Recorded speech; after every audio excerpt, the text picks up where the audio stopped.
Hi guys, Chapettes, this is Stacey McLennan of Unity Peace Patrol News, and our topic tonight on this lovely Sunday evening in the sunny county of Northamptonshire, we're going to be talking about a very big topic that's pretty much gets swept under the carpet as far as I can see, which is homelessness and how corruption is actually making a lot of innocent people homeless.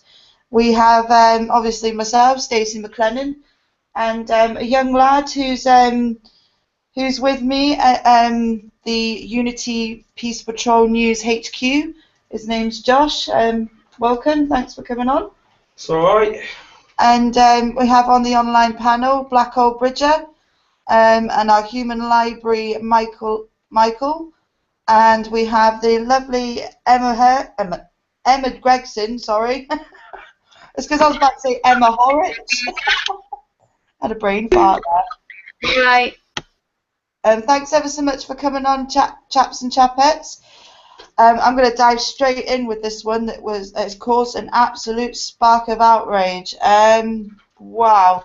There was an advert that was put in a newspaper of, where is it now? It's an advert for Furniture Village, which quite literally is very, I mean, it's absolutely foul, to be quite honest. Hang on a second. I can't even get it. Let's see if this will do it. Can you guys see that? I have the time tunnel. Is this it? Can you see it now? Still a time tunnel. The freaking hell. Hang on. Hey, we got it now, I think so.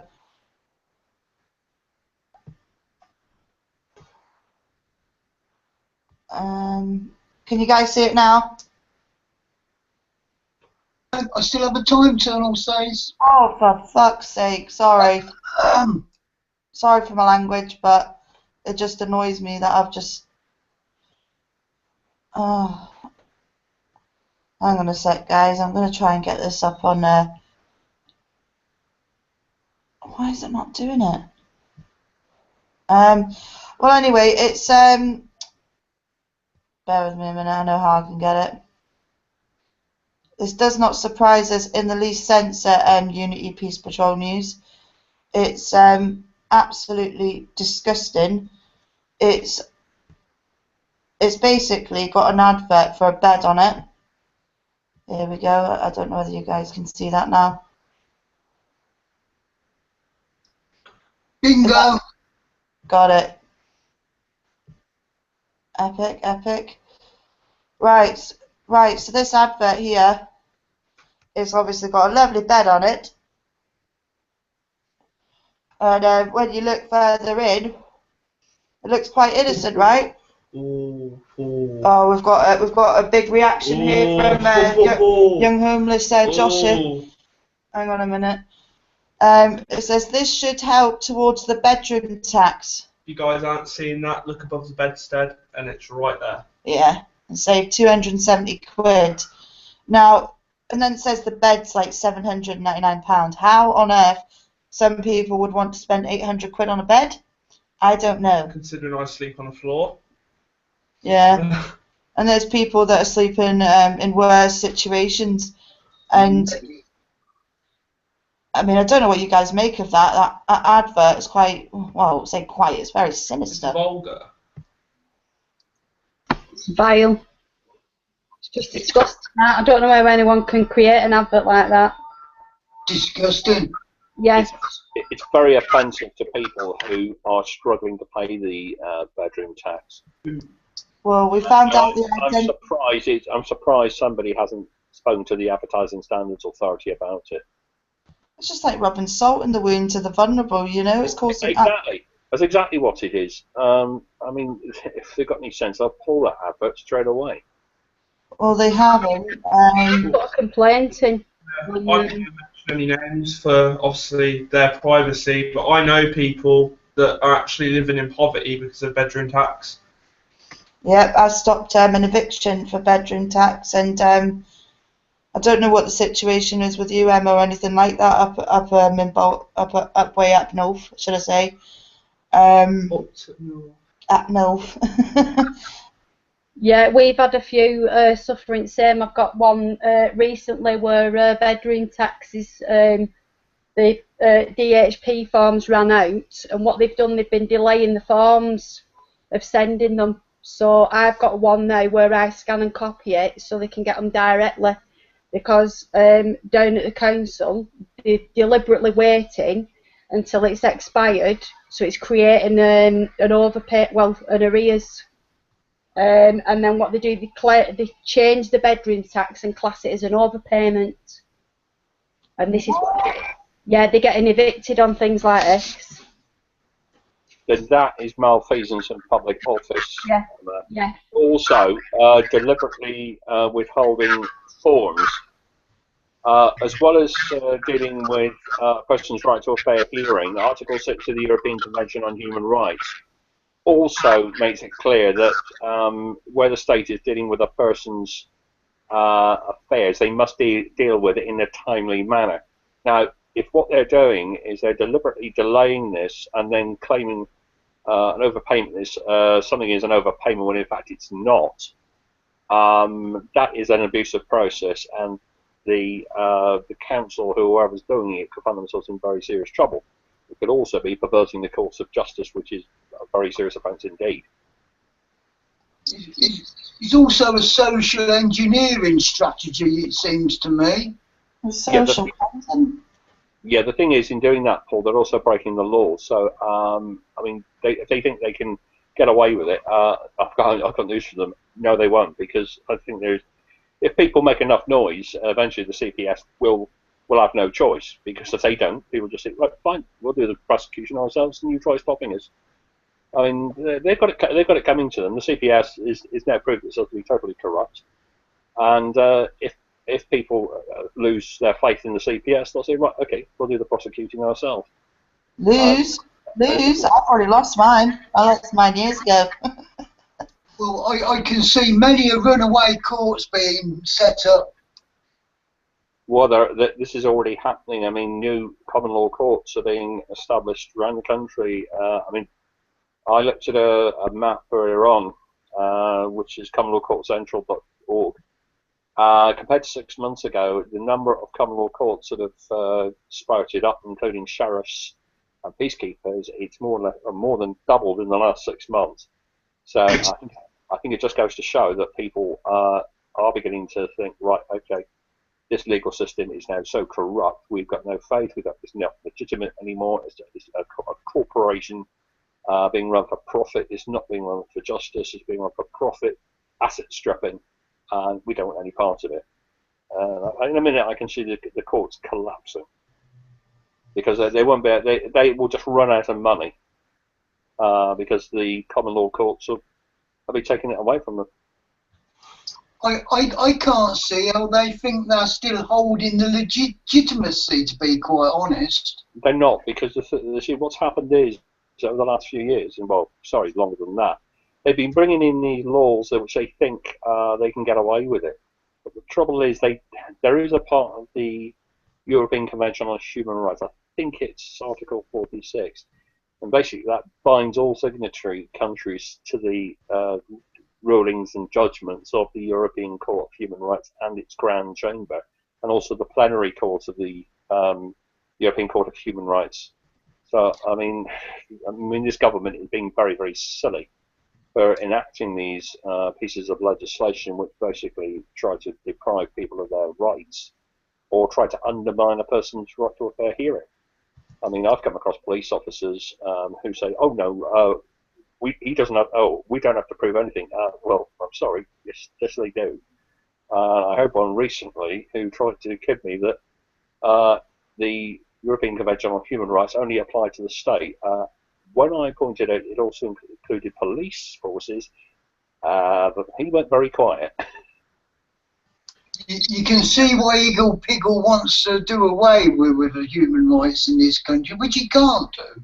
No, because the thing is, you've got Article 17, which is a prohibition on the destruction of the rights.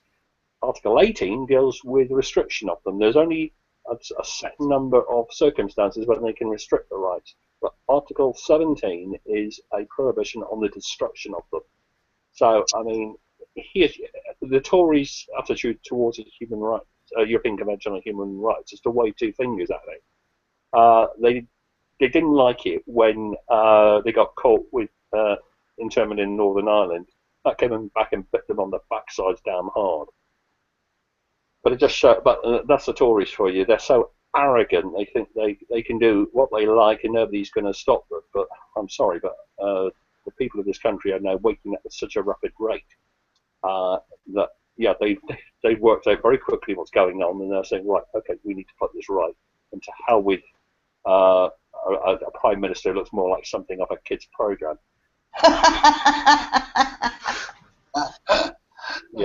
That's why. Usually I call him Iggle Piggle, because he does look like Iggle Piggle. And strangely, he's also blue. I can see Iggle Piggle being target of the next lot of riots. Well, I don't think there will be riots, George, because that is what Iggle Piggle would love. So he can slide in the Civil Contingencies Act. People have got a lot more sense than that. When the last lot of riots were going about, they just all ran and hid anyway. No, well, there was when they had the demonstration in Whitehall when people said what they had to, and then they started to disperse. What the BBC tried to portray it was the protesters, but I mean, I've seen raw footage, what they call guerrilla footage, which people have filmed with phone cams.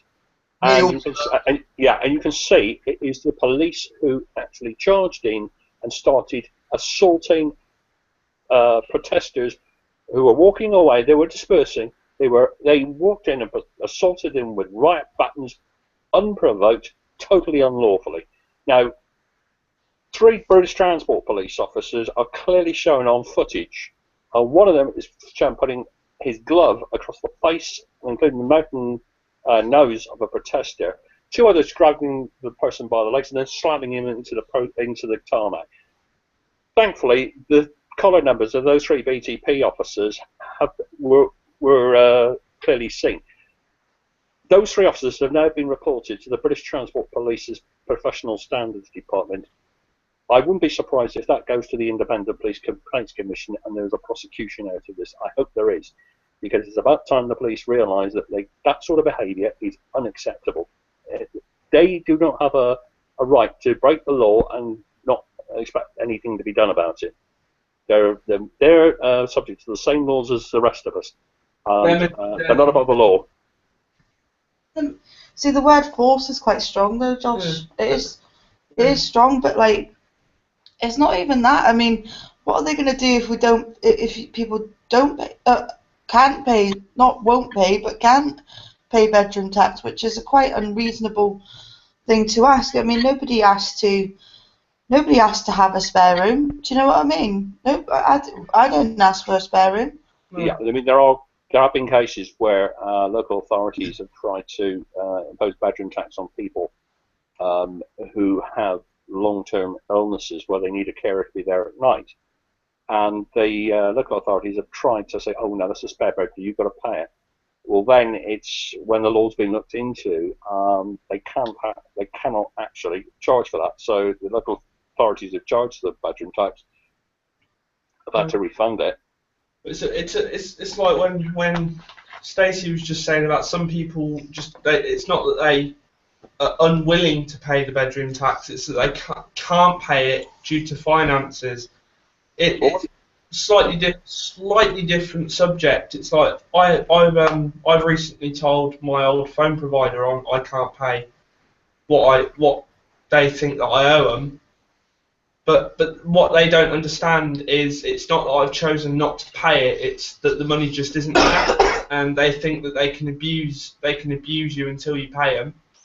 Yeah, unfortunately, fortunately, I should say, there are laws to put a stop to that.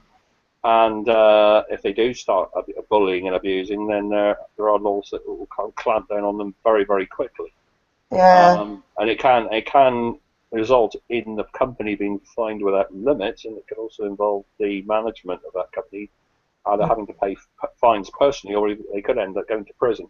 But it's like I got a letter from said company. I'm not going to mention any names. Saying that I still had to pay off the money I owed, but I would not be getting the services that I was originally paying for. They're allowed to. They're allowed to restrict your services. Huh? They're allowed to restrict the services they're providing. They're allowed to do that. That's quite legitimate. Yeah. The only time they're not allowed to do it is I'd still have to pay it off for the next. I took the contract out in January. right. It was a 24-month contract. They still want me to pay £30-something a month until January 2017, but not actually give me the minutes, the text, or the data that I was originally paying for. Ooh. It's 2 years. No, if they have cancelled the contract, if they cancelled it, I have seen contract terms like this, and they are illegal. There is legislation which makes it quite clear. They say that I owe about £150 as it is, and then they want a termination fee on top, which was another like 400 and something pounds. No. I think the best thing you No, I mean, but I won't be getting. I mean, I disagree with termination fees because you. Yeah, can I ask you a question, Josh? Was it them who cancelled the contract? Huh? Was it them who cancelled the contract? Yeah, it was. Yeah. Right. Well, then I would. The best thing you can do is to speak to trading standards, because there are laws which make it quite clear. If they cancel the contract, they're not entitled to charge termination fees or again, because they're the ones who've broken the contract, not you. I'd been without like the services for about a month, maybe a month and a half, and about 2 days before I got the money to pay it all off, I got a letter come through saying they had cancelled the services, but I still had to pay the money off. Well, all they're entitled to is the money for the services you've had so far. If they've taken upon themselves to cancel the contract, then there are laws that say if they've decided to cancel it, then they're not entitled to any sort of compensation, because they're the ones who've broken the contract, not you. If you cancel the contract short of the full term, then yes, they are entitled to compensation, but I'm afraid it cuts both ways. There's also a piece of legislation called the Unfair Contract Terms Act 1977, but there's also another set of regulations that came in, which is the Unfair Trading Practices regulations. Yeah. And those outlaw this sort of thing. I think the best thing you can do, Josh, is to pop down and see your local trading standards department, because I think they would have something to say about this. Oh yeah, exactly. I mean, what I was like, because I was at my dad's when I got the letter, I turned around and said, I read it out to my dad, and I said to my dad, well, hang on, if they've cancelled the services, they're not having money for the next 2.5 years, 1.5 years, sorry. So I just went straight down the bank, and to make sure they couldn't have this money that I didn't owe them off of me, I just shut the direct debit off. Yeah, sometimes that's the only way of kind of getting through to them. Right, you're trying to extract money from me. You broke the contract, not me. Yeah. But it's companies like that put people in the homeless situation. Well, I had a case involving somebody where I am. What they did is they cancelled the contract and they sent a debt collector. When I pointed out what they'd done was illegal, and that if they didn't stop it, then legal action would start without further notice, they suddenly decided it would be a good idea to sort of back off. Yeah, it's when you actually confront them with the law and you actually threaten them with legal action that they sit up and take notice. Yeah, and then so what they do is they hope you'll just roll over and agree with them. But no, if you stand up to a lot of these firms, they get the message eventually, and they go on to the next person. But it's the same as the government and the police. They think they can bully you into things. Yeah. Yeah, that does happen. But I mean, like Stacey does, she's got Section 26, and my golly, that's a powerful piece of legislation. Section 26 of the Criminal Justice and Courts Act 2003. worst mistake they ever made was giving us that Section 26. Well, no, it's the best thing that they ever did because, well, it's a mistake for them because Yeah, that's they what I fucked mean. up. They've given us the power to basically say, look, mate, you're screwed. Yeah. And would What- you like 14 years up your orifice? Yeah. The thing is, what brought that in? There was, I think, I was discussing this with Stacey the other evening.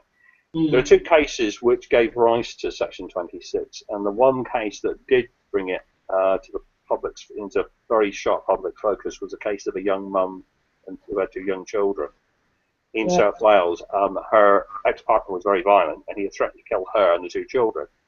Well, the young mother repeatedly told the police what was happening, and he rang up and he said, "I'm coming to kill you and your two children." She rang the police did nothing. What happened?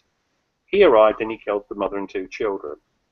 As a result of that, but there was also another case I think somewhere in East Anglia, where a mother and her son who had special needs were harassed and bullied by these known one of thugs.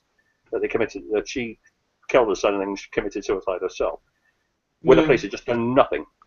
And Wyn Jones, who's an MP in South Wales, he fought to have a provision put into the Criminal Justice and Courts Act to stop that sort of thing ever happening again. This is where Section 26 of the Criminal Justice and Courts Act 2015, that's how it came about.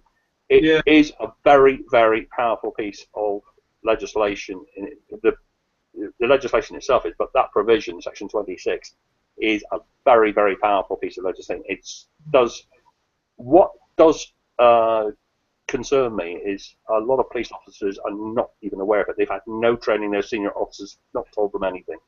I think it's came into sharp focus the other day when an inspector said, "I'm going to take this up with the senior officers. They told us nothing about this, and we should have been told." And I agree with him. Being ex-policeman myself, I mean, the act was enacted on the 12th of February this year, and it came into force on the 13th of April. Now, what I'd like to know is what were ACPO, or as they now call themselves, the National Police Chiefs Council, what were they doing between those 2 dates when they could have trained their officers in that particular provision? It looks to me like they either made a deliberate decision not to, or they were just sitting in their offices staring at their navels. Really and truly, we don't need senior police officers like that. No. Yeah. See, I'm going back to the bedroom tax because obviously is a big fact, not one of the biggest factors, but indeed a very, very big contributing factor to homelessness. See, the thing is, we've just found literally before 5 minutes before we went out, guys, on who is the perpetrator behind this certain stupid advert with the bed.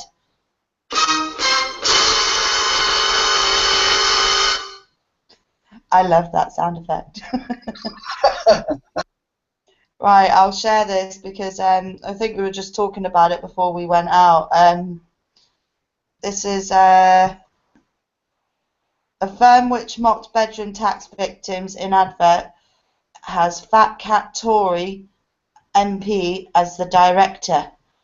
Now, I don't know what you guys think of this, but I mean, that says it all. That says it all, doesn't it? I mean, this was only put out yesterday. Furniture Village, which has Stephen McPartland. Naughty boy. Naughty boy indeed.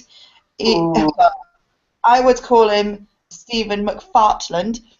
And I bet he's claiming his allowances. Oh yeah, of course he is.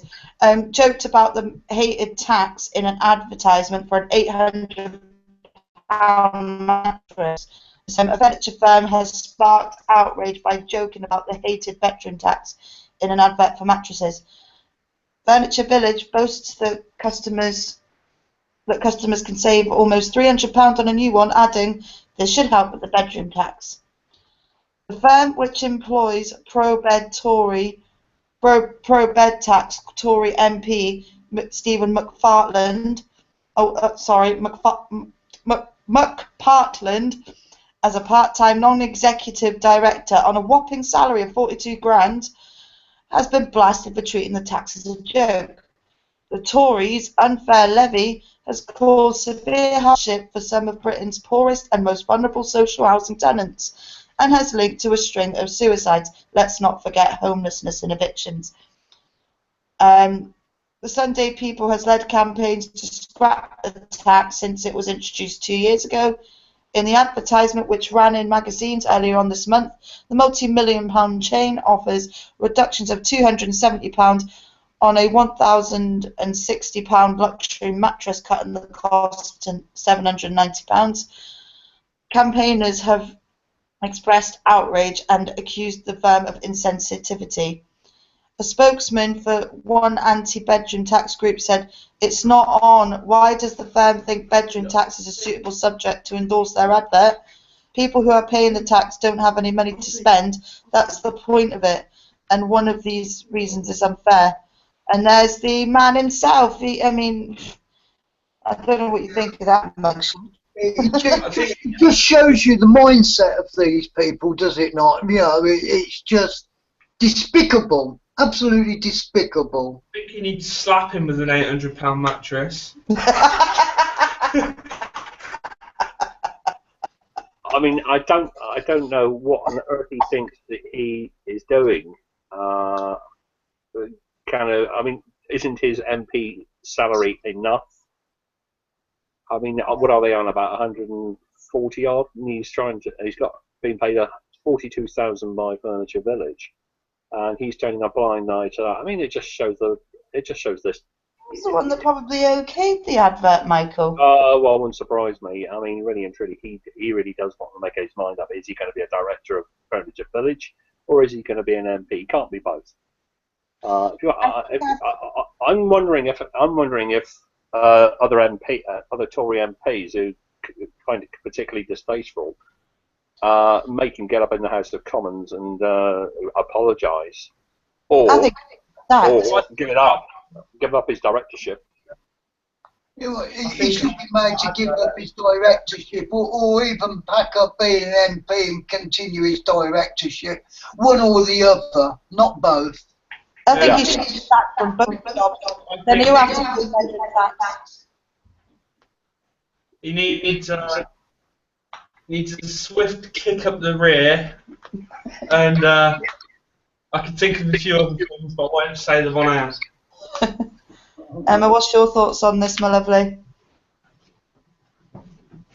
Emma? Same as what Josh was saying, he needs whacking with a mattress. Should we fill the mattress with bricks first? Yeah, the mentality of designing an advert like that, it's just you can't even get in someone's mindset like that when you know there's a lot of people in this country suffering from bedroom tax and being evicted and being homeless. It's just disgusting. It's heartless. So Stephen McPartland, let it be known that receding hairline that you have will soon become a little bit higher. So just remember that. And even goes on to say, though, this is an advert obviously aimed at people with money. It's a myth that people hit by bedroom tax just go out and spend, that they're lazy and getting a lot of benefits. I think our survey says, wrong answer. It's just not true. We are talking about people who are in some cases losing out on £25 out of the £70 a week they get due to the tax. They do not need to be subject of an insensitive ad. Despite the Tories' election victory, it wasn't a victory, it was a rig, guys. Come on, Daily Mirror, wake up. The Sunday People is carrying on its fight to have the tax axed. Dubbed by the Tories the removal of the spare room subsidy, it raises rents by an average of £14 for one occupied room in a social housing and £25 for two or more. It has forced many people from their homes and led thousands to financial ruin. Since our campaign began, we have 5,000 foster carers win exemption, as well as families of service personnel posted abroad. earlier this month, we have revealed how £234 million would be wasted if 35,000 disabled victims of the tax are forced to move from their adapted homes. It's getting worse and worse as I'm reading on. It's just sick, twisted mindset. Surprise, surprise. A spokesman for Furniture Village did not wish to comment today. McPartland, Tory MP for Stevenage, which isn't very far from myself, who helped defeat a Labour move to scrap the tax in a crunch vote last December, failed to respond to calls. He faced more brickbats earlier this month when it emerged he is trousering thousands from second jobs despite vowing to be a full-time MP. Hypocrite of the week goes to Stephen McPartland, ladies and gents, I think. Yep. Hang on a minute, but within weeks it emerged he was pocketing his five-figure sum from Furniture Village plus 35,000 a year from a recruitment firm. That's on top of his 67,000 plus generous expenses as an MP. What? I think we need to say we need to get an award thing set up. I think I'm going to start now. What I think is Hypocrite of the Week. 2 seconds, Josh. I think this is going to be Hypocrite of the Week. And Steve McPartland, it's gone to you. Just me. Just me. Everyone else is, guys.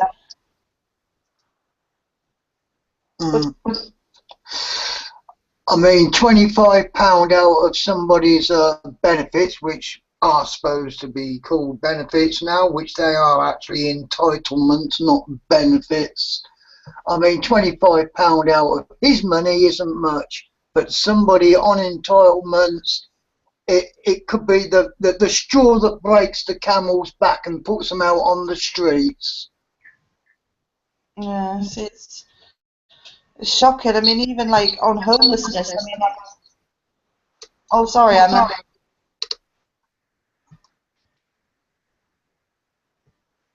Someone coming in there?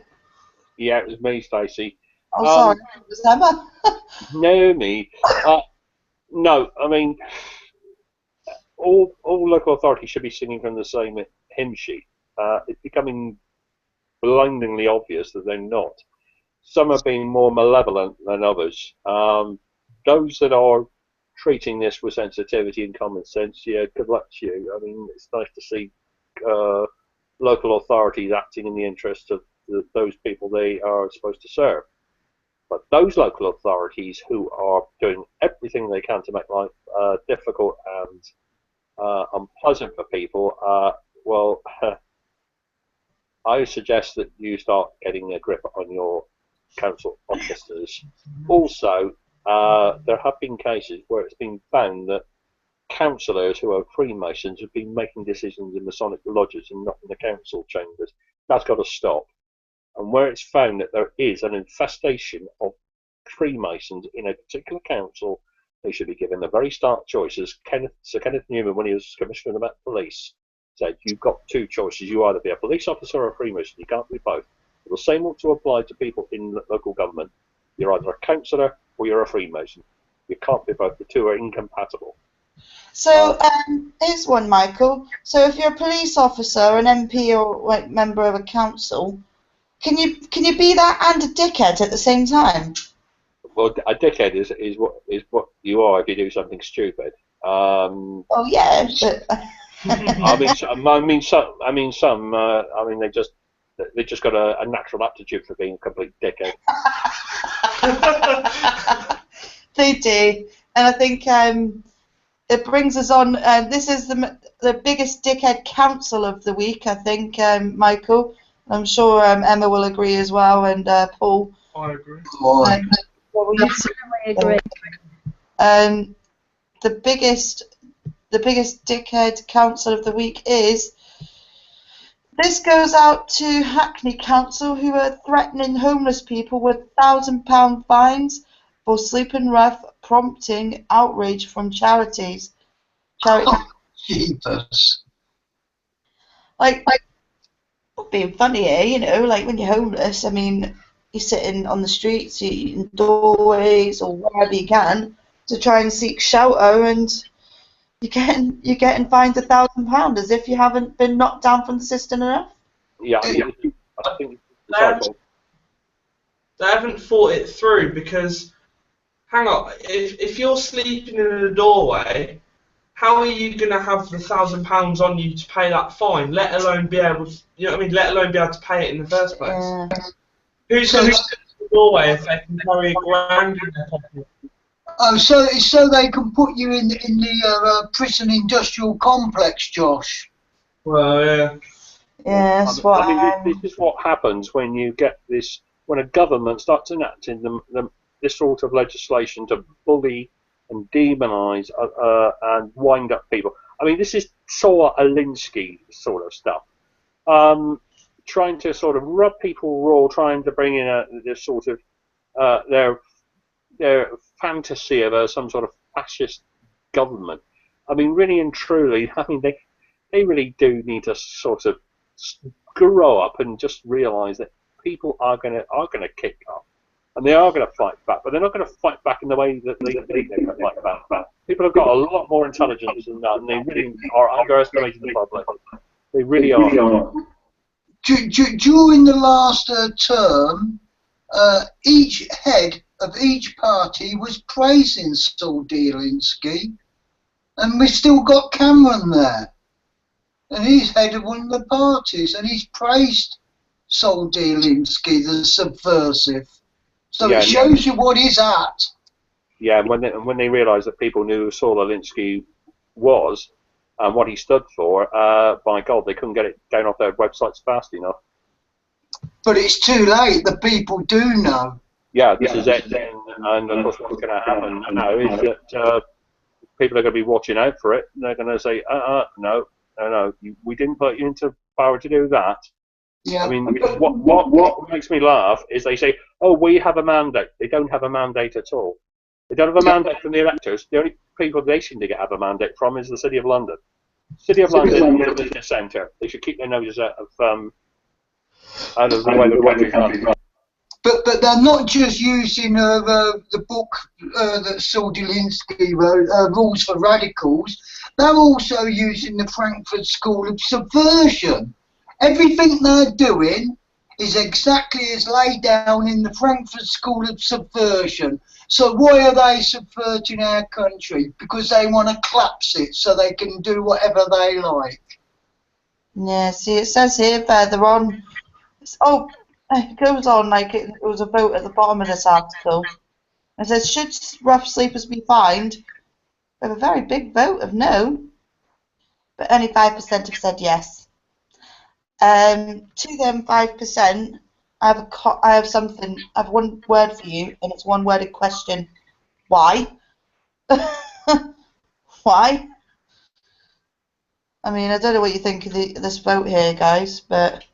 Well, it makes me wonder, where are the 5%'s heads? Where are their heads? Because it's going to be bound on them sooner or later down the line, and this is what they fail to see.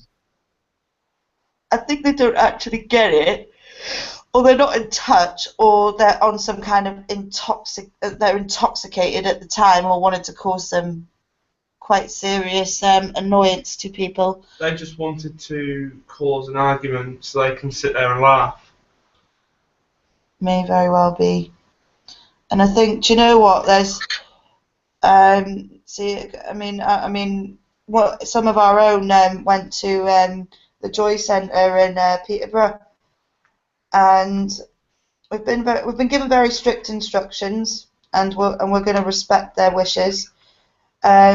All we can say is that everybody inside is safe and well, and in good spirits, and yeah.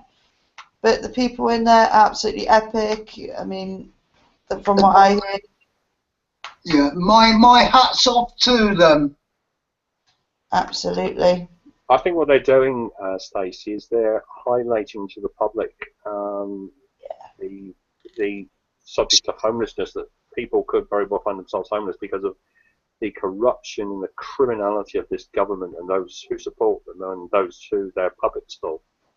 I mean, the government have been kind of deluding themselves that people don't know what's going on.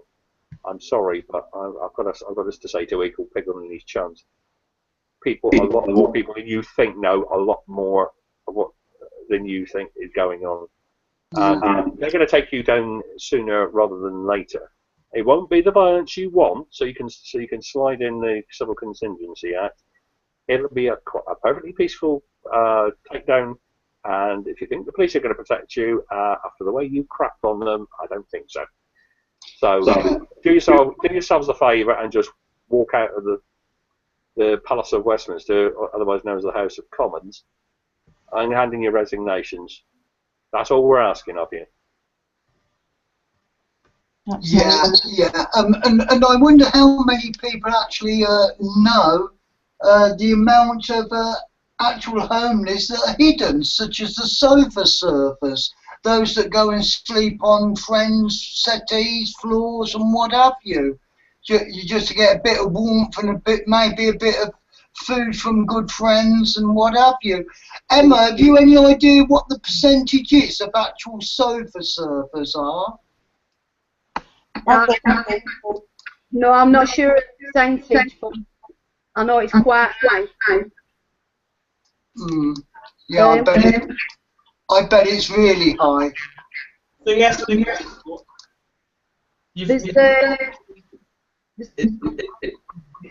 there's quite a lot of what are on the raised sofas when they ask them, they will sleeping on a set.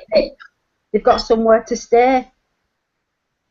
But when you explain the situation more, that they'll probably only stay there for a couple of days, then they'll end up back on the streets, then they get a clearer insight of what's actually going on. There's quite a lot. I know one mother and father, this young lad, he can't get a flat, and so he's classed as a sofa surfer, he's staying on the settee. And there's another guy, he was homeless, he was shifted on from Sainsbury's for begging, and he was staying in a flat on a sofa, and then he's had to go out camping, and it's more of a problem than people are realising. Well, it's not even just that. There's people that are homeless, and you see them in doorways and all that sort of stuff.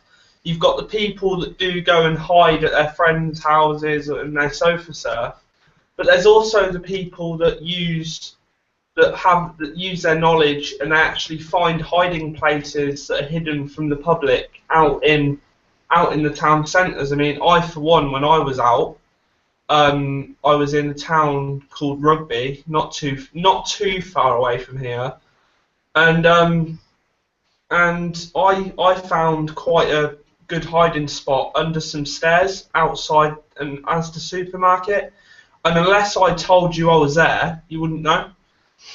How many of us did you come across in the same sort of situation, Josh? About 30 of us. And that's just in Rugby. That was only the ones that would go to the Hope Centre in Rugby. There was some there that didn't go to the Hope Centre because they'd been there before and they've turned to drugs and got themselves kicked out due to it.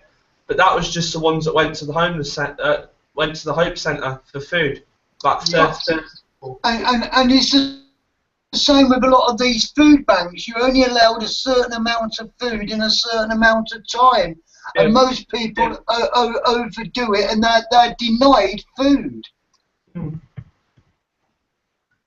It's a basic human thing, like to have a bit of food, you know what I mean? And like have a bit of food, a bit of warmth, a bit of shelter. There's nothing wrong with that, Yeah, I mean, there's even local authorities trying to criminalise, again, encouraging the police to do it. They're criminalising people like Wes Hall, who does epic what I call a very human thing. I mean, I've got a lot of respect for Wes, and if he's listening, you can take that from me, mate. That's a compliment, mate. He goes out and he feeds the homeless in Manchester. He makes sure they're quite safe, and if they've got nothing to cover them on a cold night, he makes sure they've got a blanket to cover them. But for local authorities and police forces to start criminalising people, I mean, really and truly, that is the. I mean, that's like Nazi Germany, and it's unnecessary. Really is. This advert, this came out some time ago, but it still shocks me and sends a chill down my spine that police are seizing possessions of rough sleepers and crack down on homelessness. Yeah. What? Yeah, that case in particular, Hogan Howe was found to have acted unlawfully, and he was ordered to pay compensation. He was quite roundly criticised. He did apologise. He publicly apologised for what he'd done. Yeah, I think he thought he could do. The thing is, what they do, unfortunately, is they pander to the politicians and they pander to some of the more sort of right-wing elements in the business world. That's the thing. This is what happens. Well, unfortunately, in that particular instance, it backfired on Hogan Howe, and yes, he got hauled over the coals for acting unlawfully. And of course, he had to replace their possessions or pay compensation for it. So Honeymouth Hogan Howe didn't sweet talk his way out of that one then? He couldn't. He just could not. He couldn't talk his way out of it, Paul, because I mean he broke the law, and so did his officers. And the buck stopped. Here's the Commissioner of the Metropolitan Police. He's the highest ranking police officer in England and Wales. And the buck stops with him. And if he makes a wrong call, he has to carry the can for it. And in that case, he did carry the can for it, and it would cost the Metropolitan Police Service quite a lot of money because they had to obviously. And where did they get the money from? The taxpayer. Yeah. But that's the thing. It's like with them seizing homeless people's belongings on crackdown of homelessness. It's almost as if they think we're choosing to sleep outside. No. I mean, I came across a lot of homeless people when I was in the police, and a lot of them are not homeless by choice. No, I wasn't. No, in some cases, they are escaping a violent domestic background. In some cases, there's a problem.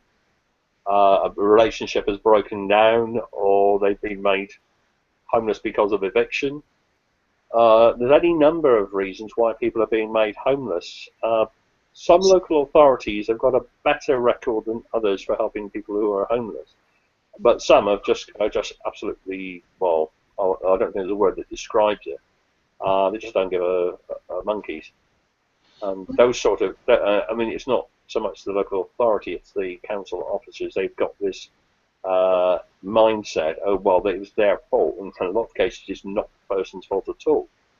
I mean, I once found myself homeless when I was hospitalised because of a very serious illness, and my local council, Plymouth City Council, they were very good.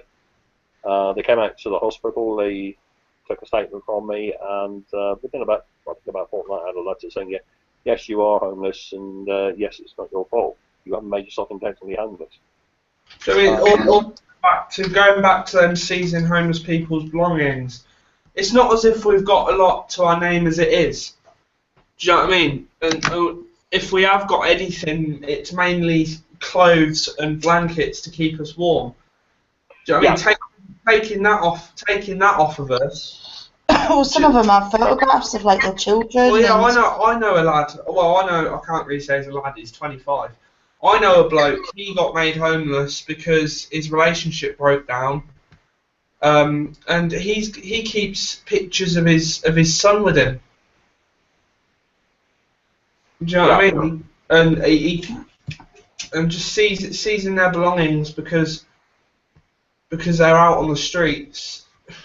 Somehow they carry streets to them. Yeah, it is unlawful. Yeah, it's unlawful for the police to do that because there is an article within the European Convention on Human Rights, Article 1 of the Protocol, and the police can only seize a person's possessions under very limited circumstances, and that's not one of them.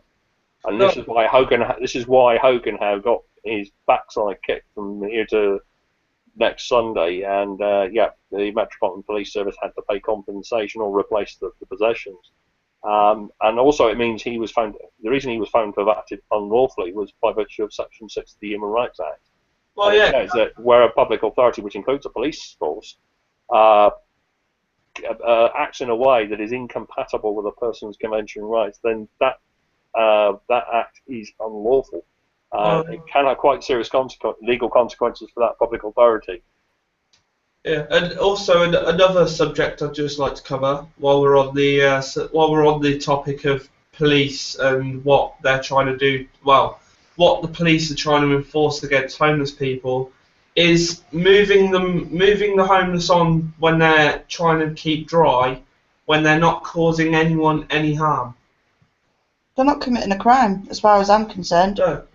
What? Yeah, I mean, I used to see this back in the late 1970s when I was a young rookie copper in central London. I mean, we used to find some homeless people used to do is they used to go into places where they were fitting out a shop or building something, and we used to move them on for the simple reason was for safety reasons, because in many cases there were excavations which at night you couldn't see, and if they fell down they could injure themselves, and also in some cases there were mains electric cables running about 33,000 volts of mains electricity.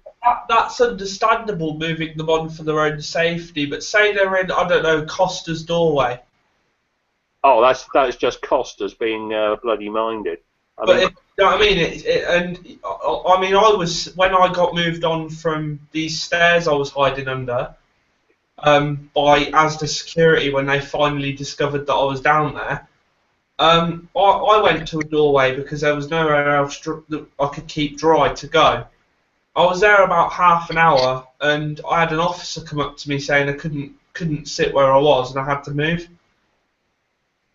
Just shows how heartless these people and corporations are, especially when they put spikes in places to stop people sleeping somewhere where at least it's dry, if not warm, at least it's dry. They were made to remove those, Paul. Some were made to remove them because of concerns for public safety. Any harm whatsoever. I was just trying to keep dry, and I got asked to move by the police. Yeah, I think what it needs, Josh, is that the police seem to have lost their common sense. I mean, the way we were trained back in the 1970s and the 1980s is you were expected to use your common sense, because in a lot of cases, I mean, these days they're target driven, and they've got targets to meet, otherwise they get pulled up in front of their superintendent. Now, if we have people sleeping in doorways, apart from safety, sometimes a very, very small minority of them could be quite offensive. Some of them were drunk, and they were quite aggressive drunks.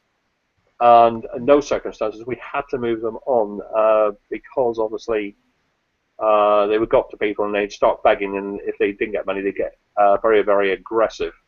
Yeah. But that's only a very, very small minority of homeless people. But the majority of them, the majority of homeless people at the moment, I mean, they've had quite well-paid jobs in the past, or they've come from quite well-to-do families, and it's just through circumstances it's left them in that situation, which is not their fault. It's a situation which has been engineered by bankers and by corporations and by politicians all colluding together, and I can see there being retribution being exacted on the politicians, the corporations, and the bankers, whether they like it or not. I mean, no, I don't think there'll be violence, but I think the appropriate retribution will be exacted on them. Yeah, I'm afraid now the police have lost their common sense and gained common purpose, which involves a lot of NLP, which is neuralistic programming. I think in some places, the slogan is "common purpose is now common knowledge," and I think in places where they have common purpose has become common knowledge and people are finding out what they're up to, it is they're beginning to see why things are going wrong, why people are getting evicted, why people are being victimized, and I think Emma's had experience of common purpose up where she is, and really and truly, once you kind of get a sort of a handle on what they're doing, you really can start kind of going in and really giving them a hard time. Yeah, it's like, I mean, when I first became like homeless, well, this time there's been a few times. It was back in February, and in the town that I went to, they ran night shelters. So you were out pretty much all day, but at about 7 o'clock at night, usually churches, like a church hall or something, you'd go there, they'd let you in, you'd get something to eat and a bed for the night, and they stopped. They stopped in, I think it was the 31st of March. And you know what I mean? That once those night shelters stop, there isn't anything out there for the homeless people whatsoever at night. I think it's down to austerity again, to be quite honest, which is a big load of crap. Yeah, I mean, where I'm in Plymouth, we have a number of places. I mean, we've got a place called the Ship Hostel, which is near the cross-channel ferry terminal to France and Spain. Yeah. There's a Salvation Army place. I've got a feeling that's Sinking Street. There's another one at Denport. There's another place called Shekinah Mission, which is a night shelter for the homeless, which is in behind. It's off Union Street. In fact, it places the Pavilions Leisure Centre in Plymouth City Centre. And there was a park in Plymouth called West Howe Park. People were camping there, and the council went up there. I mean, they did get roundly criticised even by the locals. I mean, the locals they were quite happy because they weren't too bothered. I mean, they see them pack up their tents and move off, and they were quite clean. They weren't causing any harm. They weren't setting fire to anything, and a lot of the locals, when they saw the council, a lot of them came down and said, "What the hell do you think you're doing? They're not doing any harm. It's not their fault they're in that situation." And I think it was a case whereby the council officers had to beat a very hasty retreat before they got sort of got the toe of the residents' boots inserted into a certain part of their anatomy. I think this, that's the thing. I mean, when I was in rugby, this bloke that I was on about that used to keep pictures of his son with him, he put a tent just outside one of the old night shelters when they stopped. He was there about a week, and he was woken up at 4 o'clock in the morning by a town ranger telling him he couldn't stay there and he had to move. Who put the town ranger up to that? I don't know. Yeah, I've got my doubts about the powers these town rangers have got. I mean, they claim they've got these powers, but when you kind of scratch the surface and then start digging, you find they've got no power at all. Before you go to the police. So the town rangers, are they council employed or? I think they are. But you know what I mean? It's just once these because I mean, some places the night shelters run all year round. Some places are only 4 months of the year, which in rugby's case it's only 4 months. And once they finish, there's nothing out there for them. And then you've got people like Hackney Council giving them fines and up to £1,000. Up to £1,000. As if we've got £1,000 to pay a fine, we're not going to outside that money get somewhere. Yeah. I mean, it just don't make any sense whatsoever. If I had Which tells me this is organised on purpose this way. yeah. If I had to pay a fine, be sleeping outside, I'd have paid a deposit on a flat and I'd be living in it right about now. Do you know what I mean? Yeah. This is the thing. It's absolutely disgusting. It is. It's just the way. And I mean, it's not that. What these councillors or MPs or that are failing to realise is there are only three missed mortgage payments or 3 months of rent arrears, and they're gone. Mm. That's the thing. It's. I mean, the public. I mean, the way I went into the bank once because I had a few queries about a debt or something. I think it was a late payment fee. And I walked out the bank after a bit because I said to him, I was like, look, I'm homeless. I haven't got the money for you to be taking off of me for a debt I didn't know I had. And as I walked out the bank, a woman literally walked up towards me, shoved a £20 note on my chest and goes, you don't know who I am, but take this and say nothing because I don't want to see you go without. And I mean, that's the sort of people that the government and the councils need to be ran by. Exactly.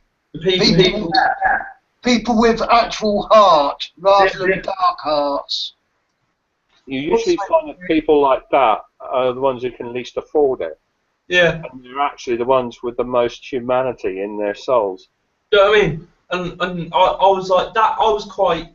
I mean, after that happened, I was on sort of a natural high. Like, do you know what I mean? Obviously, someone doing something like that for me was quite a big thing because I've never had the money to just be able to go up to someone who's homeless and give them 20 quid.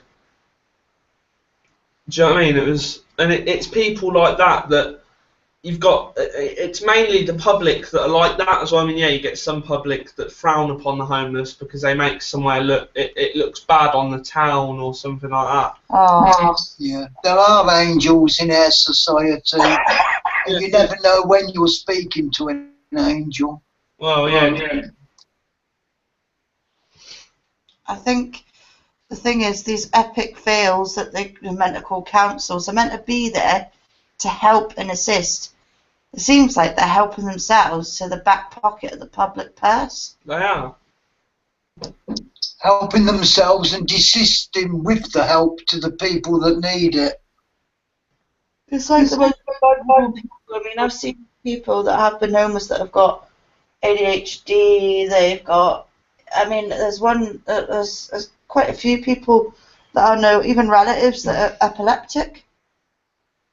I'm epileptic. Yeah, Josh is epileptic as well, and the Northampton Borough Council, they won't do nothing about it. But it's like, I mean, yeah, some homeless people, they do put themselves in that situation through their own stupidity. And there was a bloke who used to volunteer at the Hope Centre I used to go to, and he stopped volunteering there after about 2 months of me going there, because two of the other homeless blokes that used to go there decided that they wanted what was in his back pocket, and they beat him up in the middle of the town. And he's done nothing but try and, you know what I mean, give his time to help us and everything. And I can't these new laptops, they're going the payday.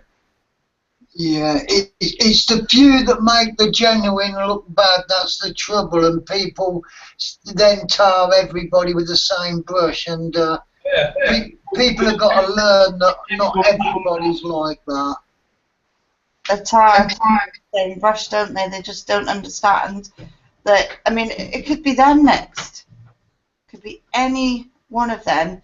And do you know what? We'll swap shoes, isn't it? Why don't we all go into their nice luxury houses with their nice luxury cars, and then, you know, and then they can be sitting on the streets and get treated the way you know, that some of us have been in.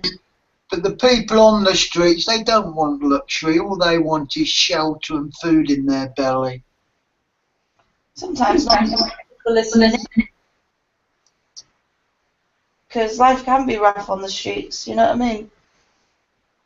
But the thing, if we're able to stop any homelessness, like for instance with councils and this bedroom tax or any rent arrears, you know, it's got to be something that people can do. You know, I think knowledge is power. At the end of the day, I think knowledge is power. At the end of the day, guys. Knowledge is power, and at the minute, the councils and the government think they have a lot of it. But we have one better.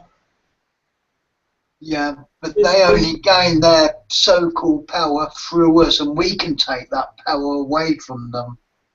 It's as the picture that Stacey's using says, "Power to the people is stronger than the people in power." Exactly. That's our little slogan here at Unity Peace Patrol News. Does anyone have any messages for our friends at GCHQ that are probably listening? I can't wait to see the day that they bulldoze you down. Anyone else got any messages? I've got a message for some people. I'm not going to say any names or anything, but if they are listening, then they'll know who they are. Good luck with what you're trying to do, and hopefully it all goes well for you. You know who I'm on about. Yeah. I agree with Paul. I have something for GCHQ. What's that? Yes, we know. No, to be honest, I think as Paul said, GCHQ, we will get. It's got to come. Never again must they be allowed to ever operate that what they're doing, and never again must that building be used for that purpose. The only thing is the bulldozer. Yeah, and as for the British government, by law not allowed to spy on their own people, but using the Americans to spy on us, and the British spying on the American people, then quid pro quo in the information, there should be a law against that also. Well, the British. Isn't it like, well, I don't know, I'm not too sure on it, but isn't it like one of our human rights to have all our for privacy and everything? It is. And It is. family life. Yeah, private and family life should be kept that way. Could There's we also 6 of the Human Rights Act against GCHQ because they're a public authority? yes, you can. With spying, it doesn't matter whether the Americans do it because they're using the Americans as a proxy to do it. So it's being done with the knowledge and the connivance of the British government. So I mean the government must think that they're stupid. We're not. Yeah. So they should stand in a court of justice. Yeah. One lawyer I have seen who is he's a very eminent human rights lawyer. That's Sir Keir Starmer. Now, Keir Starmer was the previous Director of Public Prosecutions. What I didn't know until very recently is that Keir Starmer is a very eminent criminal lawyer, but he's also very well respected in human rights law. And I saw an article that he had written, I think it was for The Guardian, and he had put it the case for, he was able to demolish all the arguments that the Tories were putting forward for getting rid of the Human Rights Act. And he actually said that it's not that easy for them to do it. Apparently there is something called Article 46, which the Tories, surprise, don't like mentioning in the Human Rights Act. But there is, I think, about 50 odd articles, and Article 46 is the one that ties the government to the European Court of Human Rights, whether they like it or not. So I mean, they can try their best, but I don't think they're gonna achieve it. I mean, now we know they've got opposition from their own MPs. I think it's going to be a case of don't even think of trying again. Yes, this is just madness, especially with what's going on in the world at the minute. You know, with everything that's been happening, it just seems to be all messed up. People are just, yeah, getting treated like demons for something that isn't even their fault, you know? It is reversal, Stacey. They're demonising people, yet they are the demons. Yeah, I was going to say that, yeah. I mean, what's going to happen in a minute is that you're going to find that people will rise up against the government. And I think it's coming a lot sooner than many of us think it will. But it won't be the violent way that the government are hoping it will. Yeah. You're going to get, I think what you're going to get is people suddenly descending upon London in such numbers that it brings London to a complete standstill. I mean, I think about 30,000 police in London, includes the transport police and the MOD police. Oh, lovely. But I mean, there's what? I like it. Well, I think all in all, across England and Wales, there's what? Something like 41,000 police officers. I mean, you try pitching that against about 2 or 3 million people. They're going to be outnumbered. So, do we have any messages for our friends over at the Joy Centre? Yeah, be bold, be brave, be bonkers, and help the world go around. I think they're doing a damn good job of bringing the public's attention to the subject of homelessness and the fact that these public buildings are being left empty when they could be put to use to sort of house the homeless until they can get back on their feet. That's just even if it's only on a temporary basis. You might as well use those. But I've got a feeling this is a deliberate policy. They're trying to flog them off to make money. Well, no, it's not that. We pay for those with our taxes, and it's up to us to decide what happens with them. We haven't told the politicians, oh, you can do what you like, or you can let your civil servants do what they like.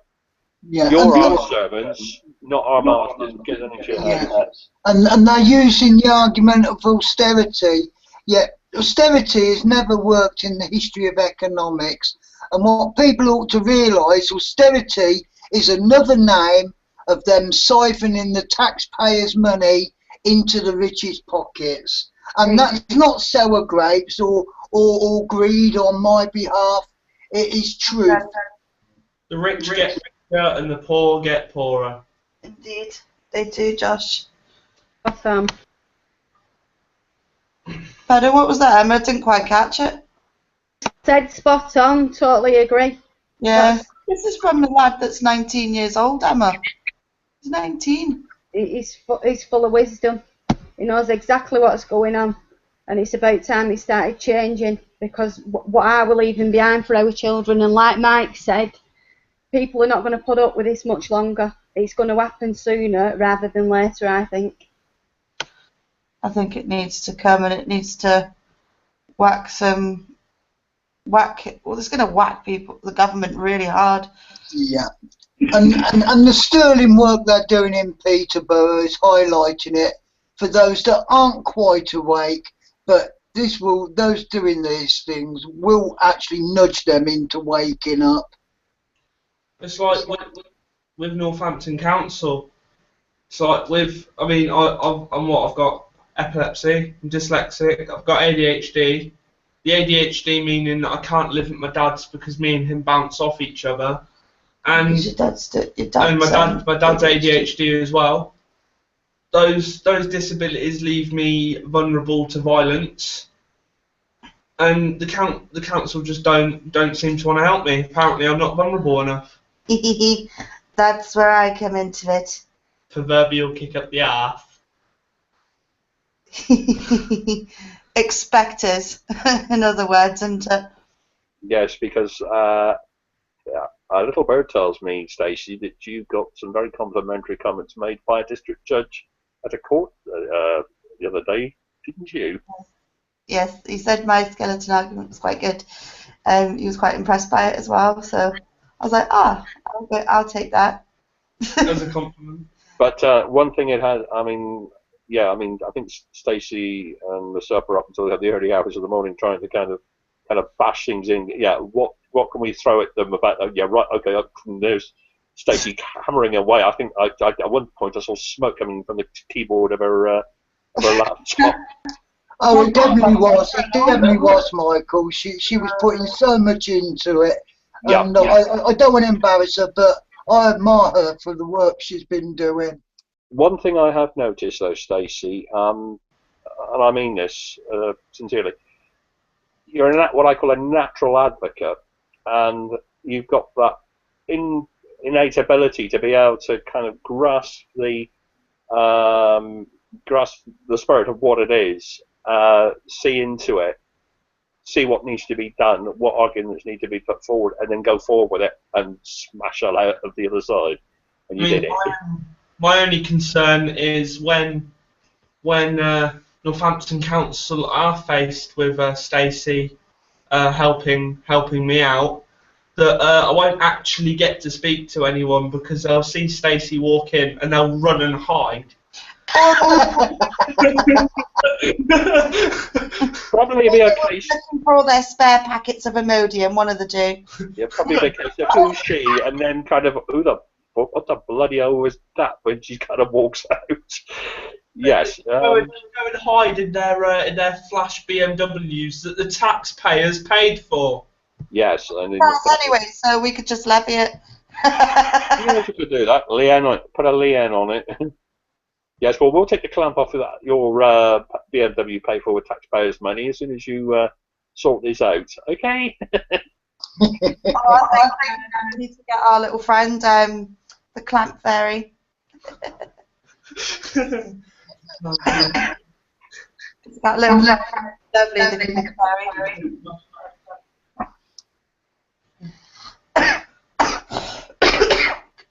Goodness, my chest. Yeah, that is my concern, that they will all run and hide when Stacey walks in, so I won't actually get to speak to anyone. Yeah, sometimes you need, sometimes Josh, you need someone who is familiar with the area to be able to advocate for you. Yeah, and we also need somebody to clear out the deadwood in all these sort of so-called authorities. Well, yeah. Yeah, I mean, my local authority, from the city council, they seem to have done that, and things. I mean, we've got a place in New Jersey next door to W.H. Smith's, which is they call the first stop shop. It's in an old ironmonger's shop that they've converted. And when you walk in, one of them walks up to you, and they've got a tablet in their hand. There's a Wi-Fi within the building. Yeah. And they will stand there and they'll try and deal with your query there and then. Before, it used to be take a ticket, wait for your number to come up. One of them comes up to you with this tablet, and they can more or less do it as they're standing there. And the feedback that the council have had so far with that has been very, very positive. And these people who work in that particular place, it used to be the counter in the Civic Centre, which has been sold off now. It needed a lot doing to it. Most of the departments moved to a commercial office building at West Oak called Ballard House. That's only a temporary measure, though.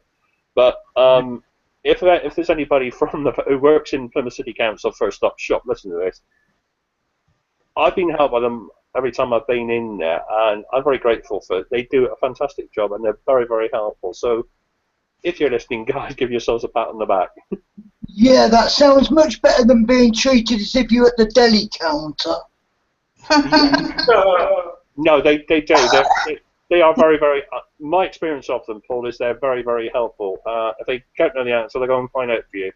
Yeah, that's what I was saying. It's much better than being treated as if you're at the deli counter, as in most places. That's Yeah. right. Also, you can see it in their, you can hear it in their voice and see it in their eyes. They want to be helpful, and when you say thank you, you can see their faces go in their faces as well. Kind of, oh well, I helped that person. It makes them feel good. Great. As Yeah. I think some of these suggestions need to be brought forward to our local councils because, I mean, over in Northamptonshire, I mean, I haven't seen anything like it, if I'm honest. I mean, it's quite Yeah. Well, I get really ticked off actually with tick box one size fits all, because one size does not fit all. There's so many different facets to many different people's problems, troubles, or the situations that they've been forced into, and not of their own making. That this tick box system has got to go. It's just got to go because it don't work. It's proven over and over and over that it does not work, so it must go. Yeah.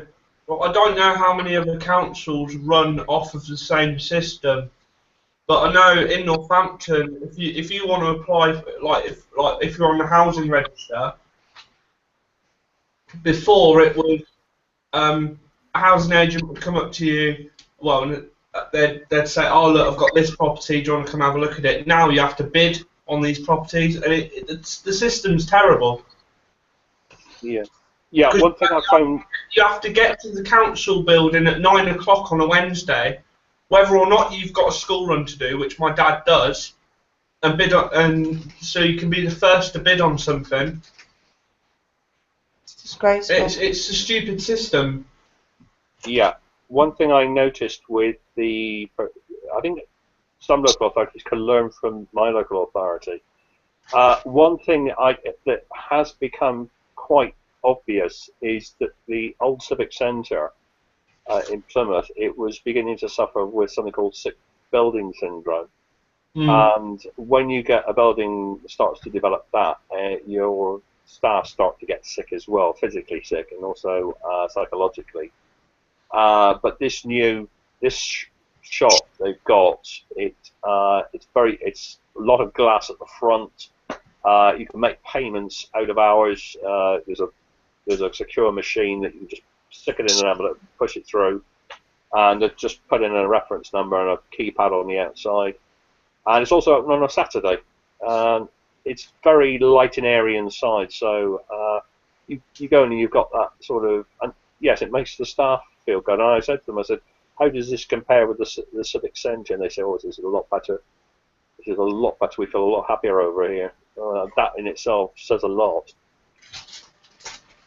But no, it's something that I think a lot of other local authorities could learn from. It's in a way. I mean, I'm sounds like I'm blowing my own trumpet, but down here in Plymouth, yeah, we have got a lot of innovators down here. There's local authorities like that. We've got businesses down here that are innovators as well. And we've got big companies like Blazzy and Fine Tubes. We have got the Wrigley's Chewing Gum Factory down here. That place stinks when they're boiling the gum to make the chewing gum. But no, we've got quite a few big firms. If you go into your doctor's surgery or hospital and you get a little needle stuck in your arm and you get a test tube kind of attached to it, well, it's come from a factory down here on the Belvoir Industrial Estate called Becton Dickinson. Yeah. So this is but no, the First Stop Shop is proving to be a hit with the locals in Plymouth, and it seems to have changed the whole way the council do business with people for the better. They don't have to run the gauntlet of traffic on Royal Parade, which is like a sort of a dual carriageway. It's like an extension of the bus station. Yeah, Michael, you were just saying about the Wrigley's Chewing Gum Factory, how it creates a stink when they're making the gum and everything. Yeah, they boil it. So I think it's arrowroot. Up where I'm Northampton, they've got the Carlsberg Brewery. Oh yeah, and when they're brewing when they're actually making the beer, the smell that you get from there, Rather just heady. Weetabix. Yes, it used to be like the Far East Rusk Factory. Yeah. Before they moved it up to Kendal. You used to drive past that when they were baking. They were baking it, and it was this very sweet, sickly smell. Yeah. And when they announced it was being closed and going to Kendal up in Cumbria, I mean, yeah, the workers, I felt sorry for them, but the smell and the locals, they would kind of breathe a big sigh of relief because it absolutely stank. Yeah, I can imagine. It was, yeah. Wow. I mean, it's just mad how like everything all comes together though. But I think this pretty much wraps up the homeless episode, and I'm sure there'll be many more. I'm sure there'll be more and more people having the courage to actually come forward and be open as well. I mean, it's been situations where I've seen that people have been homeless and it's been through no fault of their own. I mean, people say, oh, they should pay their rent, oh, they should pay their bills. Well, it's not just because of bills. Like, I don't understand. Like, I mean, I don't know, maybe it's just I'm a different mindset to them and I'm not a dickhead like them. It's down to the job centre as well, and the council, because I know I've experienced when I put this business plan together, it was approved by business management, so I went on a business enterprise scheme, and my income support, which I was entitled to while I was on that scheme, was stopped by someone in another town what had nothing to do with my claim. So it was cancelled before Christmas, and what they did, they didn't contact me for 2 months, which then accrued arrears, and then they sent me a letter with the process of eviction. So I had to go down and send all my self-employment details in, and they still delayed it. It took 5 months in total, and I set a council tax standing order up for £1 a week, and they were stating that I owed them. And what they've done, they changed the bank account without letting tenants know. So payments were going in, but not going into the right account, and they were trying to take me to court for council tax non-payment, plus the rent arrears when the rent was already being paid, and it had been agreed. Luckily, I took names of everyone who I'd spoke to, but the housing officer in this area was pushing for evictions through a legal process, and he's done that quite a few times with vulnerable people. So, like you said, it's not no fault of their own; it's their cock-ups as well on their part, and you're going to every length to try and resolve it and put in your strategies in place and payments, and they're not acknowledging it. They're refusing payments even though they know they're there, or they're not communicating with one another. One thing I will say about them refusing payments, Emma, that is actually unlawful. It is. Yeah. Local authority is not allowed to refuse a payment. No, I've stated that to them, Michael, and they started panicking. Yeah, they won't panic because they can be prosecuted. Yeah. There's it whittles down to about 3 of them now, I think, what are instigators of it, and they keep asking for meetings. And I said, you do not need meetings with me. You need to be looking after your tenants, because it's like a domino effect. They're all coming now, and it's the same kind of pattern with each tenant. Now, if these services weren't here, they're all being centralised. There's no they don't deal with the housing process here now. You can't take your paperwork here. It's not dealt with. It's in a library, and librarians are not qualified to deal with your paperwork. So there's things missing or paperwork not being sent correctly, and this is why it's taking so long. And when it gets down there, it's not being assessed properly. I think that sounds to me like misdemeanors in public office. Yeah. Which is going to impact on the. I mean, it probably. I think I did give you the details for the Charities Commission and also the Housing Ombudsman. Those apparently, I was speaking to somebody the other day, and they said, well, if the local government ombudsman's involved, they're in the shit. If the Housing Ombudsman's involved, they're in very deep shit. So yeah, it's all the housing ombudsman. Yeah. It sounds like organised failure, as if they want people to fail, and it just sounds ridiculous the way they're going about things.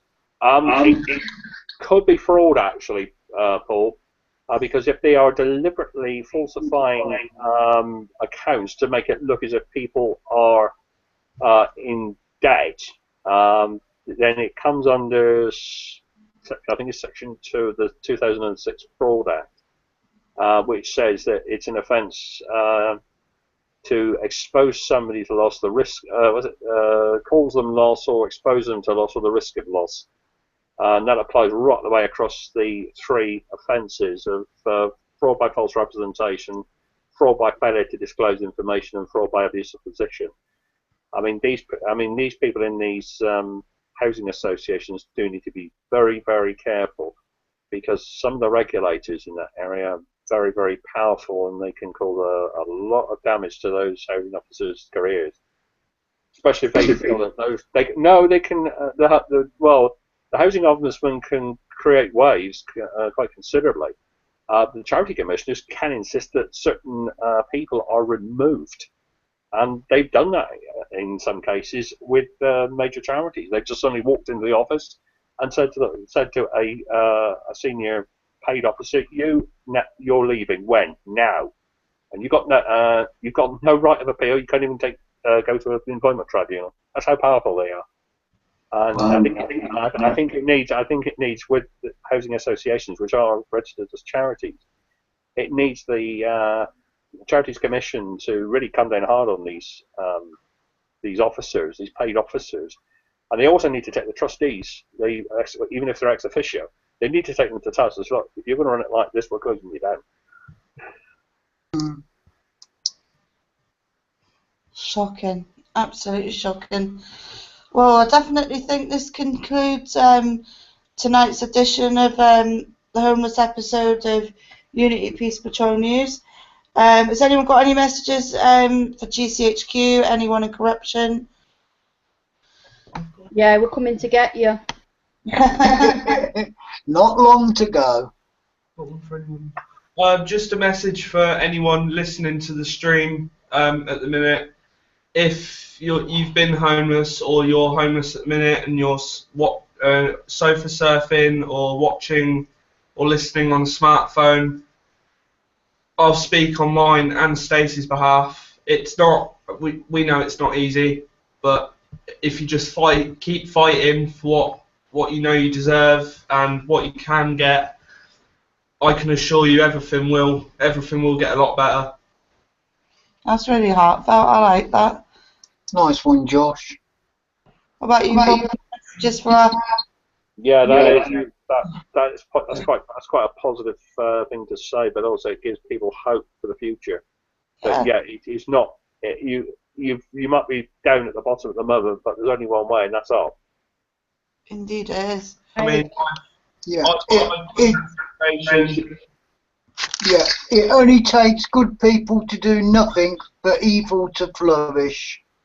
And things have got to get better at the end of the day. I have one for our friends at GCHQ. Get a life. And corruption. Get your loo rolled out. And I will even all complimentary lots of loo roll. And for any politicians that have tried to put things through any leaflets through my door, rest assured it was the best loo roll I've ever had.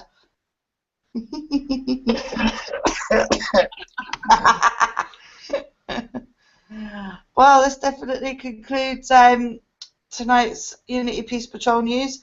But thanks ever so much for everyone for coming on. Yeah, well, thank you for having us, Stacey. Yeah. You're always welcome. But just remember... Oh, sorry, Paul. Hello. Oh, I said thank you for having us on. Oh, that's no problem. No problem at all. I keep hearing the feedback on that one. Well, just remember, people, The power of the people is stronger than the people in power, and even those at GCHQ.